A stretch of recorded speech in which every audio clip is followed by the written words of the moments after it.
So hello guys, welcome back to my channel. This is Mushtaq. So guys, आज मैं एक और एनएमसी के एक नोटिस आया हुआ है। 11 दिसंबर को आएगा। आज मैं 13 दिसंबर को ये वीडियो बना रहा हूँ, लेकिन 11 दिसंबर को जो है एनएमसी का एक छोटा सा नोटिस आया था। नोटिस क्या है एक्चुअली में? फ्रीक्वेंटली एक्स क्वेश्चन है related to FMG with reference to the public notice on 7 December 2023। मैंने इस पे एक वीडियो बनाया हुआ है, आप देख सकते हैं। और उसी बेसिस पे, उसी नोटिस के आधार पे ना, बच्चों का कुछ क्वेरीज था, कुछ क्वेश्चन था, जो फ्रीक्वेंटली एक्स क्वेश्चंस के आधार पे एनएमसी ने जो है यहाँ पे इशू किया है। सही बताऊं तो ये फ्रीक्वेंटली एक्स क्वेश्चंस में ऐसी ऐसी चीजें हैं ना जो कि बेबुनियाद की है, जो कि कुछ भी काम के लायक नहीं है। पता नहीं ये बच्चों का क्वेश्चन है एनएमसी को, या इसीलिए एनएमसी ने ये जो है फ्रीक्वेंटली एक्स क्वेश्चंस के जरिए जो है ये क्लियर करने की कोशिश करी। लेकिन मुझे लगता नहीं है कि अभी तक प्रॉब्लम जो है वो सॉल्व हुआ है। मेन बच्चों को क्वेश्चंस क्या पूछना चाहिए थे, या फिर एनएमसी को सॉल्व क्या करना चाहिए था, मैंने यहाँ पे लिख रखा है। अगर एनएमसी को हेल्प ही करना था तो वो टाइम लिमिट वाला जो था 10 साल के अंदर में करना है, या फिर डिग्री लेने के 10 साल के बाद का करना है, किसको करना है, 18 नवंबर 2021 के बाद वालों के लिए क्या है, उससे पहले क्या है, कुछ क्लियर नहीं करते हैं। उससे पहले वाले नोटिस में ये था कि कंप्लीट होने के 10 साल के अंदर में। फिर उसके बाद 7 दिसंबर को आया तो उसमें उसमें लिख रहे हैं कि सब मिला के जिस दिन से एडमिशन लिया है आपने जिस भी मेडिकल कॉलेज में, उस डेट से लेके आपका इंटर्नशिप खत्म होने तक का, मतलब आपका लाइसेंस लेने तक का 10 साल के अंदर में आपको खत्म करना है। तो उसमें कुछ और इसमें कुछ और, मतलब बिल्कुल भी क्लियर नहीं है। तो उनको ये तो क्लियर करना पड़ेगा ना कि हाँ, कौन सा टाइम लिमिट है, क्या टाइम लिमिट दे रहे हो आप, और कौन से ईयर वाले बच्चों के लिए, 21 वाले क्या है, उससे पहले क्या है, ये तो आपको क्लियर कर ही नहीं रहे हैं। और दूसरा चीज इंटर्नशिप और क्लर्कशिप पर जो ये बात कर नहीं रहे अच्छी तरीके से। बोल तो दिया कि अगर 5th ईयर और 6th ईयर दोनों के दोनों अगर आपने ऑनलाइन किया है तो आपको जो 2 साल का क्लर्कशिप, 1 साल का इंटर्नशिप। बात नहीं किया है कि क्लर्कशिप के लिए क्या क्राइटेरिया है, एग्जाम देना है नहीं देना है, कैसे क्या करना है, कुछ भी नहीं। बस बोल दिया कि 5,000 रुपये देना है तुमको, और उसके बाद में पास हो गए तो फिर इंटर्नशिप देना है। तो क्या है मतलब, ये पहले एफएमजी एग्जाम देंगे या फिर उसके लिए कुछ छोटा सा क्राइटेरिया है, स्क्रीनिंग एग्जाम होगा क्लर्कशिप के लिए या नहीं होगा, या डायरेक्ट अलॉट करेंगे? कुछ तो बात करो उस पर तो कुछ क्लियर कर नहीं रहे हैं। ठीक है। बहुत सारे बच्चों का ये क्वेश्चन है कि हाँ, मैंने 5th ईयर तो ऑनलाइन किया था लेकिन 6th ईयर के लिए मैं ऑफलाइन आ गया, तो मुझे क्या करना पड़ेगा? मुझे भी क्या एक साल का क्लर्कशिप करना पड़ेगा? मैंने भी आंसर में ये भी बताया है कि 1 साल का क्लर्कशिप करना पड़ेगा आपको, और 1 साल का इंटर्नशिप। लेकिन इस पे एनएमसी ने कुछ नहीं बोला है कि अगर 5th ईयर ऑनलाइन हो या 6th ईयर ऑफलाइन हो तो क्या करना पड़ेगा। ठीक है। क्योंकि बहुत पहले एक और जो एनएमसी का जो ड्राफ्ट आया था, जो नोटिस आया था, उसमें ये लिखा हुआ था कि 5th year and 6th year should be offline compulsory. अगर ये बच्चे 5th और 6th कर रहे हैं तो उनके लिए कोई दिक्कत नहीं है, वो सिर्फ इंडिया में आके एफएमजी एग्जाम देके अपना इंटर्नशिप कर सकते हैं। लेकिन जो बच्चे 5th और 6th ईयर में उनका जो झोल जाल है, कोई ऑनलाइन कर रहे हैं कोई ऑफलाइन कर रहे हैं, तो उस पर अच्छी तरीके से क्लैरिटी के साथ में बिल्कुल भी बात नहीं कर रहे हैं। ये सब जो घिसी पिटी जो बातें हैं, दोनों नोटिस में आया था तब छाप दिया है और कुछ नहीं किया है। और इस नोटिस में अगर आप देखोगे तो यहाँ पे पॉइंट नंबर 5 में documents required to submit to NMC state medical council national board of examinations in medical education by FMG. So यहाँ पे क्वेश्चन है कि what are the documents required to be submitted by FMGs before seeking permission to appear in FMGL examinations and before seeking registrations to practise modern medicine allopathy in India. सबसे पहला A point में लिखा है कि passport, all visa documents providing evidence of stay in the country for medical education, total number of days of stay in the country at each time, total number of classes, clinics, practical training in various disciplines along with topics taught and hour of each subject. B point में दिखा है कि certificate to passing of year, each year end semester, obviously ये तो होता ही है। Certificate establishing licence to practise modern medicine allopathy in the country of graduation. ये तीन उन्होंने एबीसी करके पॉइंट तो आपको क्लियर करने की कोशिश करी, लेकिन सबसे मेन इंपॉर्टेंट ए पॉइंट जो यहाँ पे बोल रहा है कि बच्चों का पासपोर्ट चेक किया जाएगा कि कितना दिन का उनका स्टे था, किस कंट्री में थे वो, यूक्रेन में थे कि इंडिया में थे कि किसी और कंट्री में तो नहीं चले गए, है ना? ये सब सारी चीजें चेक करेंगी। इसका मतलब क्या होता है कि ये कहना ये चाह रहे हैं कि 54 मंथ्स जो था आपका एजुकेशन जो ऑफलाइन होना था वो आपका पूरा होना पड़ेगा। इनका उस डायरेक्शन में ये बातें मतलब करने की कोशिश कर रहे हैं। तो मुझे एक चीज नहीं समझ में आ रही है कि इसी बीच में कोरोना आया, जो 1.5 साल सिर्फ और सिर्फ अब्रॉड के बच्चे नहीं, इंडिया के बच्चे भी 1.5 साल ऑनलाइन किए हैं। और ये भी बात नहीं है कि चलो अगर आप पासपोर्ट देखते हो कि हाँ ऑनलाइन किए हैं तो यूक्रेन में ही थे, ऐसा बात भी नहीं है। बहुत सारे बच्चे, मैक्सिमम बच्चे कोरोना में, कोविड में जो है अपने अपने देश, अपने अपने कंट्री, जो इंडिया जिस जिस भी कंट्री के हैं, चले गए थे। तो वो तो वहां से ऑनलाइन कर रहे थे। अब ऑनलाइन ही करना था तो यूक्रेन में बैठ के क्यों करें, अपने अपने घर में पर जाएं, अपने घर मतलब आराम से इंडिया से करें। यही सब बच्चों का जो है अपना अपना डिसीजन था, तो चले गए। तो उस टाइम पे तो उनका इंडिया में स्टे रहेगा, तो उसका फिर कैसे ये लोग कैलकुलेट करेंगे, पहली चीज।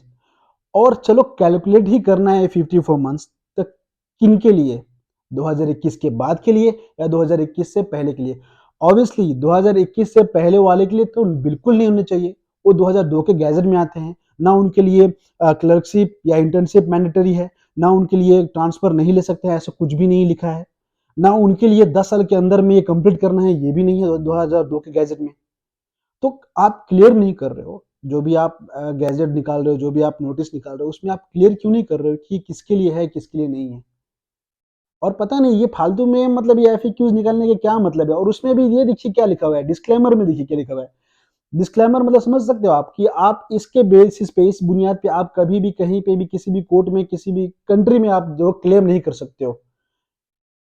अगर आपको क्लेम करना है तो जो नोटिस आई थी उसके बेसिस पे कर सकते हो, लेकिन इस फ्रीक्वेंटली आस्क्ड क्वेश्चन के बेसिस पे आप क्लेम ही नहीं कर सकते हो। तो पहले ही लिखा लगा दिए लोगों ने disclaimer, this FAQs are in the nature of explanation of for ease of understanding of the general public and cannot be upheld in a court of law.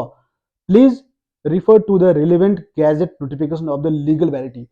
Sorry, जो मैंने आपको बोला था नोटिस पे जो था, जो नोटिस जो था उस पे आप क्लेम कर सकते हो, उसके लिए सॉरी। नोटिस नहीं, गैजेट। देखिए नोटिस और गैजेट में बहुत अंतर होता है, मैं आपको थोड़ा सा एक्सप्लेन करना चाहता हूँ। नोटिस का मतलब होता है कि चलो वहाँ लोग कोई नोटिफाई कर रहे हैं तो उन्होंने ये दे दिया कि ऐसा है ना। गैजेट जो होता है ना वो लॉ होता है, जो उन्होंने बना दिया, जो 2002 में बना था, जो 2021 में बना था, वो होता है गैजेट। तो उसमें वो लॉ है, उसी के अकॉर्डिंग आप फाइल भी, कंप्लेन भी फाइल कर सकते हो, या फिर उसके अकॉर्डिंग आप लड़ सकते हो, अपना अपना अपना हक जो है जता सकते हो कि हाँ इसके रिगार्डिंग जो है मेरा सब चीज़ फुलफिल है। या फिर वो बोल सकते हैं कि इसके रिगार्डिंग तुम्हारा फुलफिल नहीं है, तो वो भी क्लेम कर सकते हो, आप भी क्लेम कर सकते हो। वो गैजेट पे ऊपर होगा, इस पे नहीं होगा, ना नोटिस पे होगा, ना फ्रीक्वेंटली आस्क्ड क्वेश्चन पे। इसमें तो डिस्क्लेमर ही लिख दिया है। तो मैं इतना कहना चाह रहा हूँ कि कुछ आप नोटिस पे नोटिस जारी करवा रहे हैं 21 अभी देखिए, अभी 11 दिसंबर, 7 दिसंबर, फिर उसके पहले के 14 सितंबर, पता नहीं कितने कितने आप नोटिस जारी कर रहे हो, आप क्लियर नहीं कर रहे हो। तो ये ऐसा है कि जो क्वेश्चंस मेरे पास आते हैं, जो मुझे यूट्यूब पे कमेंट्स आते हैं, जो बच्चे मेरे को मैसेज करते हैं, ये क्या, ये सब चीजें जो एनएमसी के पास नहीं पहुंच पा रही है क्या। एक एनएमसी को ये बोलना चाहता हूँ विद ड्यू रिस्पेक्ट कि please, we all are in big trouble, the FMGs are in big trouble, please try to solve our problem, not, please don't increase our problems. We already are in lot of problems, like obviously हम लोग वार tone country में हैं, बहुत सारे बच्चे वापस हैं। ऐसा नहीं है कि सब बच्चे ही ट्रांसफर ले लिए, मैक्सिमम बच्चे ट्रांसफर लिए हैं, लेकिन जिन जिन बच्चों को ऐसा लगा कि नहीं उनको बेटर है कि उनको वापस जाना, उनका जो कॉलेज जो है सेफ जोन में है, जैसे कि मैं आ गया, वापस आ गए, बहुत सारे मेरे जैसे बहुत सारे बच्चे वापस आ गए। मेरे कॉलेज में कम से कम 500-600 बच्चे अभी भी प्रेजेंट हैं, और होपफुली नेक्स्ट ईयर भी एडमिशन होगी, फ्रेश एडमिशन होगी।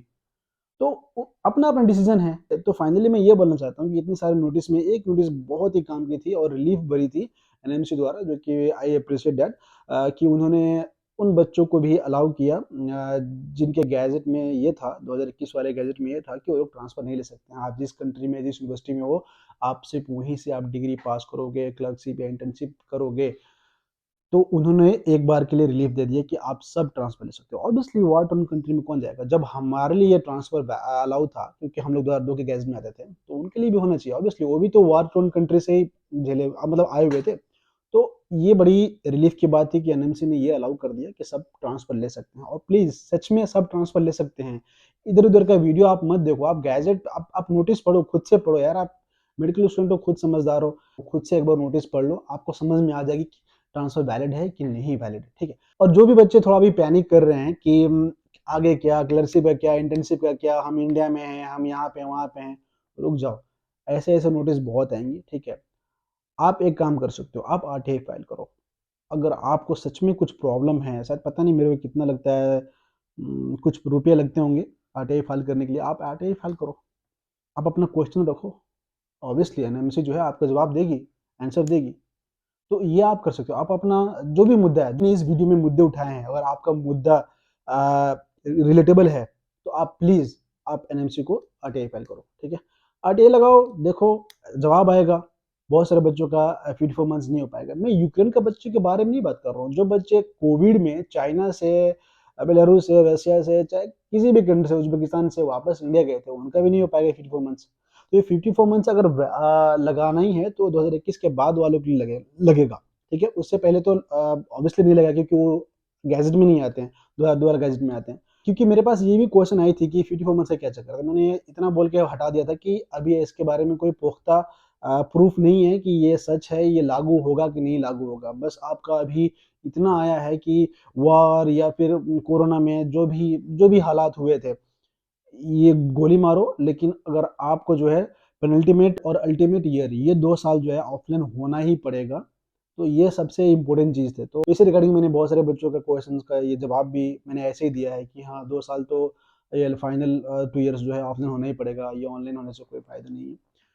तो बहरहाल इतना ही था इस वीडियो में, आप लोगों को बताना था कि कोई खास नोटिस, कोई खास रिलीफ भरी जो है ये आई नहीं है 11 दिसंबर वाली।